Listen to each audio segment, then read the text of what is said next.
Hello, and welcome back to another episode of Critical Reactions with your host, Bryan.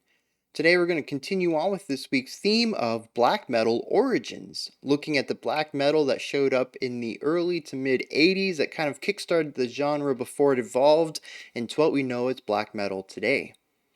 Yesterday we checked out some Venom with the title track black metal that the genre kind of came from. Today we're going to be looking at Bathory. The song is called Hades, and right off the bat we're seeing the satanic imagery again, which is one of, from what I understand, the big cornerstones of what separates this early black metal from its thrash inspirations. Alright, let's dig into this and see what's up.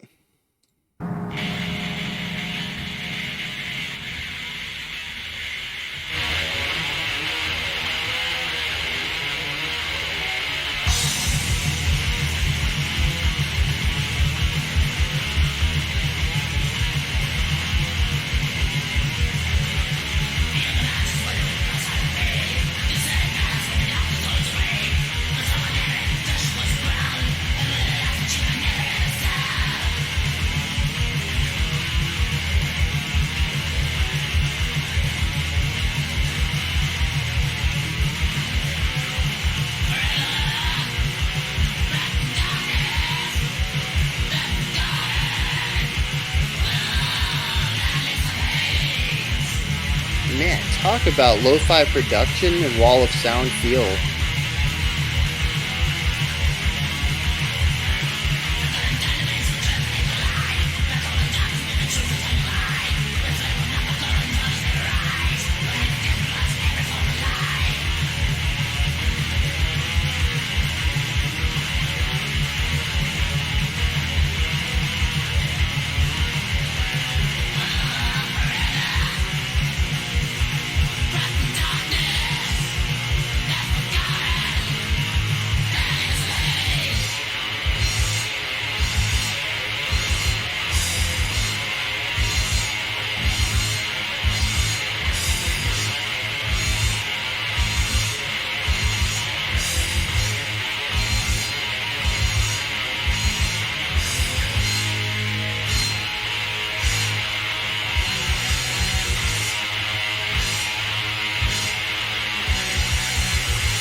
It's kind of bonkers how these tremolo picks actually sound like just one note being held out.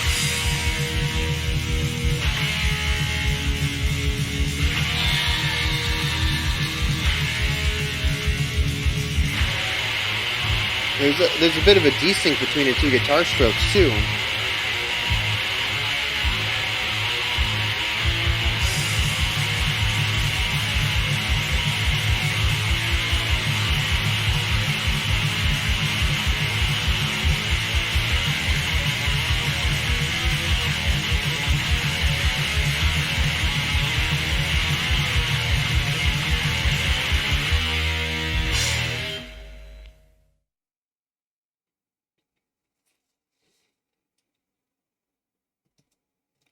Okay. Um, man, that is just very direct, very to the point. It gets in, does what it needs to do, and gets out. Um, yeah, there's like three riffs maybe in the entire song. The rhythm of the vocals is the same in both sections the vocals came up. The drums pretty much kept with this aggressive downbeat emphasis, doing snare on downbeats and bass kicks on offbeats, and then just keeping this unrelenting, uh, just percussive rhythm throughout the entire track. And it's all tied together with some very rough, I'm going to say rough production. Obviously, it was done. Well, okay, it's not obvious. Modern, if I heard this today from a band in the last 10, 15 years, it'd be like, okay, this is probably an aesthetic choice. I'm still not sure if this was an aesthetic choice yet, or if this was something that came about from a lack of experience or a lack of access to technology and resources. Um, or what brought about this lo-fi aesthetic? Was this something that we had already seen in the metal realm prior? Was this something they were copying? Were they being innovative and introducing this lo-fi aspect intentionally? This is the sound they wanted, or is this just the sound that they could achieve at the time? I don't have that context, so I don't want to read into that. But it is interesting, whether it was intentional or not, that it became so uh, such a strong aspect of the black metal style that there's a lot of black metal today still doing this despite the technology that we have access to, even on a budget. If you have, well, if you have 30 days to put a song together, you can get Reaper for free and have semi-professional tools to do production with. Um, and then even that, Reaper's $50 and you'd be able to really put a clean production on this. So, today there is no limitation of resources other than needing a computer, which that's a bit of an expensive hurdle, but yeah, I mean, just as long as you have a computer, access to production software is pretty much no hurdle to it right now. So it has to be an aesthetic choice, or a lack of experience, which is why most of my stuff sounds terrible. No, really, like my production, I'm working on it. All right, I'm learning production. Here we go. Back to Bathory. Um, so yeah, there's some interesting things going on with the production though that I'm not sure again if it was intentional or not. There are what seems to be a plethora of mistakes in this song. And longtime viewers, you guys know I love my mistakes. It adds a bit of human element to it. In the music world, we tend to call them flubs. It's not a problem unless you make it a problem. If you leave it in, it's perceived as an intentional coloring outside of the line. So I don't have a problem with mistakes. I don't. But here, it's almost difficult to hear them because of the production, because everything is so muddy that it's really difficult to hear any specific thing, anyways. Honestly, the two guitars could have been playing completely different things as long as they were tremolo picking and had this heavy compression over top. I'm not sure we would have really been able to tell the difference. It wasn't until the halftime section when we started doing these quarter notes rather than the tremolo picking, and whole notes rather than tremolo picking, and both the guitars were out of sync on these downstrokes. And I was like, oh, I wonder if there's anything else. So they take us back into that opening riff, and sure enough, there's some timing things going on in here. I think there might even be a couple wrong notes. But it's really hard to tell because there's so much distortion and compression and destruction of that bass timbre. The note itself is barely present within the sound of the instrument because there's so much auditory destruction going on top of it. And it's what makes that lo-fi, crunchy black metal sound is all of this destruction on the sound itself. Um, so that makes me think, oh, was this intentional because it helped them hide their flaws? Did they want to be perceived as better musicians than they were?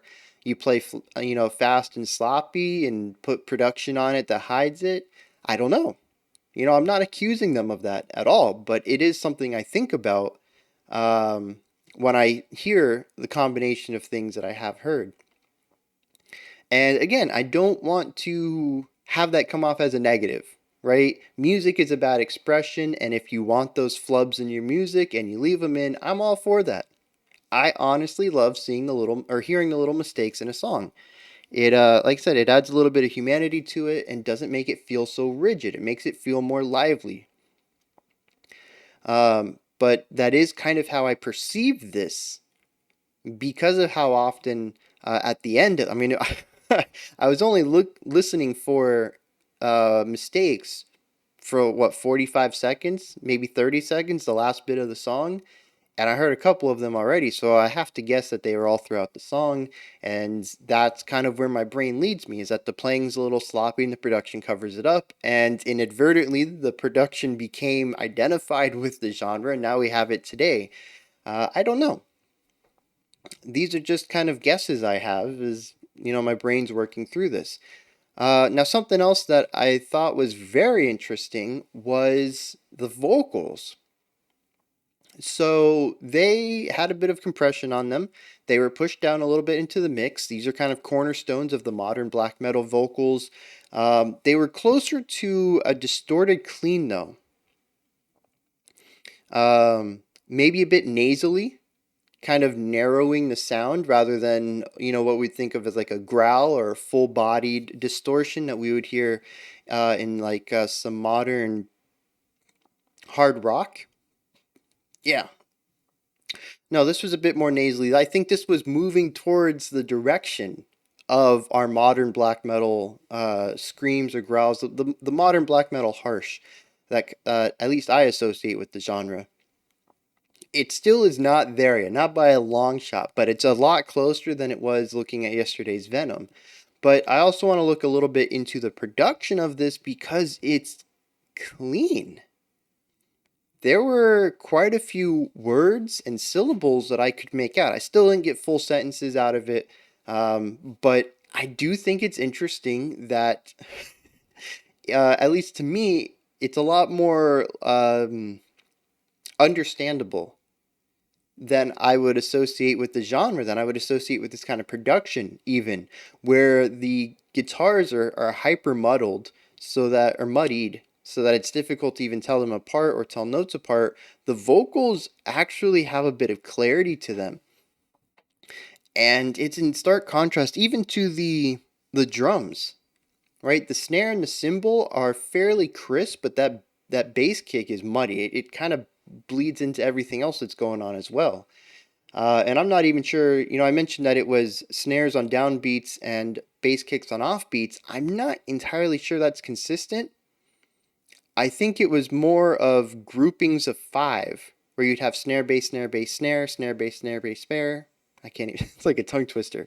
But you'd get two bass kicks and then a break where the next bass kick should be, and then the next bass kick. And that would be your 4-bar, or your 4-beat phrase. I don't think I heard, basically what I'm saying is I don't think I heard a bass kick on every offbeat.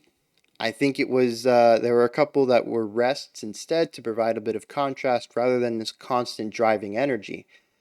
But I'm not sure about that because of the production. The bass kick was already low as far as volume goes. It was kind of EQ'd into a weird invisibility aspect. It was muddied. It had no punch to it. It really didn't cut through anything else going on. It really became a bit of a transparent a transparent sound where if you're really listening for it, you might be able to hear it, but mostly it's invisible. And so, yeah, everything in the band is muddy to the point that it almost lacks distinction. And then the vocals come out and they're rather clear. They're rather listenable, or understandable, I should say, not listenable. That's an objective thing. But they're understandable, at least to me. Like I said, I couldn't make everything out, but there were definitely some words, a couple phrases that I picked out, and that's just the complete opposite of what I expected given the lead up into the first set of vocals, the drums, the guitars, the bass. It's just, yeah, just kind of threw me for a surprise. Now, lyrically, we have something a little different here. I kind of mentioned that Venom was thrash with a little bit of like Satanistic imagery thrown in, and that was kind of its differentiating aspect. I even pointed out the satanic imagery here on the cover art for Bathory, but the lyrics are not really diving into that realm per se. We are going, well, the song is called Hades. But instead of talking about Satan and hell, we're talking about Hades and, well, Hades. More so the realm than the ruler. But we're still going to a hell-like adjacency, just another a different myth, and it's like I said, it's a similar vibe, but a different one. It doesn't. I mean, Greek Hades doesn't really quite, at least for me, being Western culture, American culture, it doesn't quite bear the same weight as the Christian hell does, and Satan. One is very much rooted in mythology, and the other one is kind of still presently accepted as a possible result after life. Um, but I do think that the imagery is still there, that this is still a common theme going throughout, and I'm gonna tie it back to the cover art here. The cover art is definitely moving in a bit of a satanic direction. Let me pull this back up for you. I mean, this right here, you don't get much more than the goat with the big horns, red eyes, all black. I mean, this is very satanic imagery.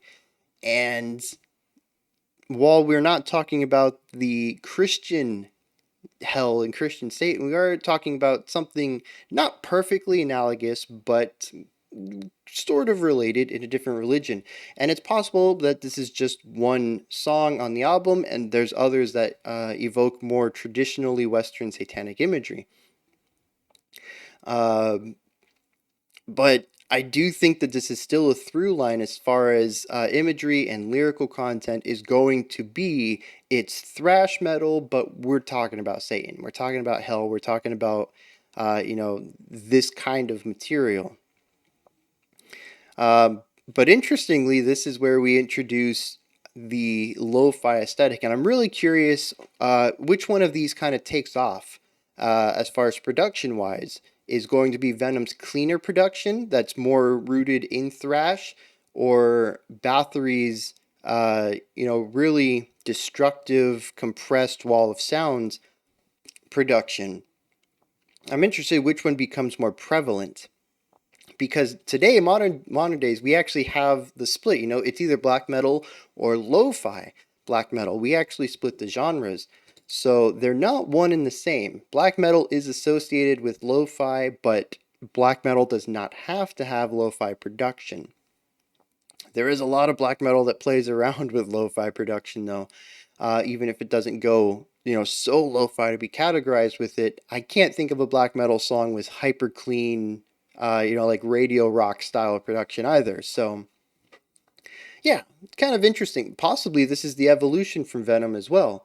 We'll continue to explore these origins of black metal throughout the week, so be sure to stick around for that if you're interested to see how the genre has evolved throughout this decade, the 80s. Although I do think on Friday we're going to check out a band from the early 90s, but they were influenced by this first wave of black metal. They were not influenced by what came after. It's actually an interesting. We'll get into it on Friday. It's a little interesting of a story just because of the region that the band comes from. Um, so yeah, that wraps this one up. Then, yeah, go ahead and comment. Let me know what's up. Let me know if you enjoyed this one or not, if you have anything to add to the conversation, if you have any additional context. Like I said, I'm still missing a lot of information about this era, about, what kind of production, especially the production, whether this stuff was intentional or just the product of circumstance. Like I said, experience or resource acquisition, or even financials. I mean, this could have been Bathory's first album. They heard Venom or something, and they're like, yeah, we want to make that. And this was their first album together, and they just didn't have the money to get great producers, and they ended up doing this, and it just kind of took off. It worked. I don't have this context. I don't know what happened here, and I am curious about it. When you're done commenting, you head up to the description box. In there is a link for Linktree. It'll take you to this menu right here.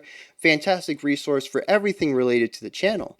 You can join the Discord community, support me through Patreon, and also get access to vote on future themes and songs. You can email me, you can follow me on Twitter, all sorts of stuff. Go ahead and check it out. Above the description box, if you could, like, subscribe, and ring the bell. We got one more video coming out in about 10 minutes. This was a short one, but it was also only a 2.5 minute song, so wasn't a lot to talk about. Yeah, that'll be a special selection, though. We're going to be looking at something pretty interesting, I think. And then otherwise, I'll be back tomorrow, 5 p.m. Eastern Standard Time, 10 p.m. UTC, as usual. We'll be looking at another song from the 80s era of black metal, as well as another special selection. Until next time, remember to be critical, not cynical, of the music you listen to, and have a fantastic morning, afternoon, or evening, whenever you choose to watch my videos.